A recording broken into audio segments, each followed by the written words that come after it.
In all her wanderings through the long corridors and the empty rooms, she had seen nothing alive.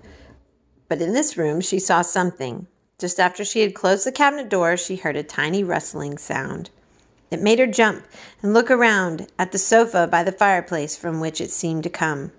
In the corner of the sofa there was a cushion, and in the velvet which covered it there was a hole, and out of the hole peeped a tiny head with a pair of frightened eyes in it.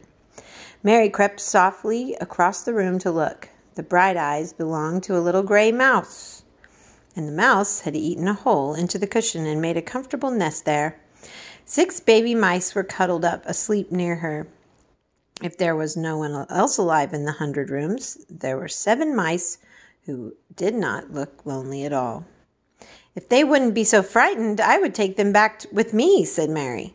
She had wandered about long enough to feel too tired to wander any further, and she turned back.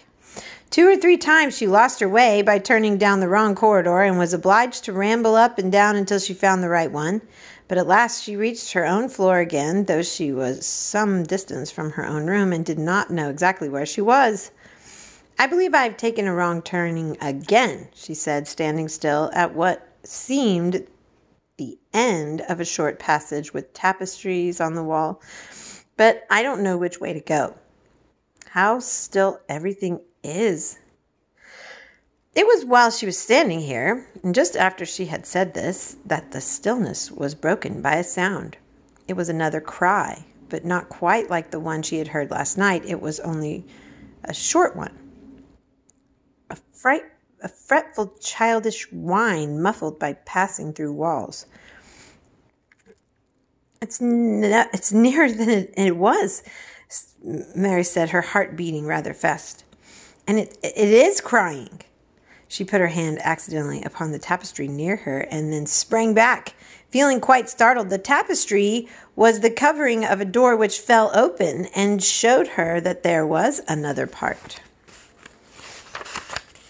of the corridor behind it, and Mrs. Medlock was coming up with it, and her bunch of keys in her hand and a very cross look on her face.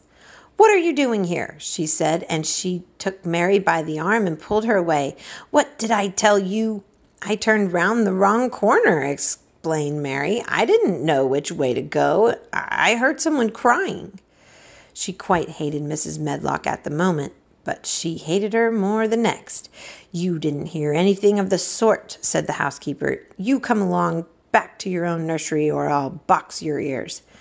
And she took her by the arm and half pushed, half pulled her up one passage, down another, until she pushed her in at the door of her own room. "Now," she said, "you stay where you're told to stay, or you'll find yourself locked up. The master had better get you a governess, same as he said he would. You're one that needs someone to look sharp after you. I've got enough to do." She went out of the room, slammed the door after her, and Mary went and sat on the hearth rug, pale with rage. She did not cry, but ground her teeth.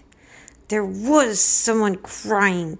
There was, she said to herself. She had heard it twice now, and sometime she would find out. She had found out a great deal this morning. She felt as if she had been on a long journey, and at any rate she had had something to amuse her all the time, and she had played with the ivory elephants, and had seen the gray mouse and its babies in their nest in the velvet cushion. That's the end of chapter 6.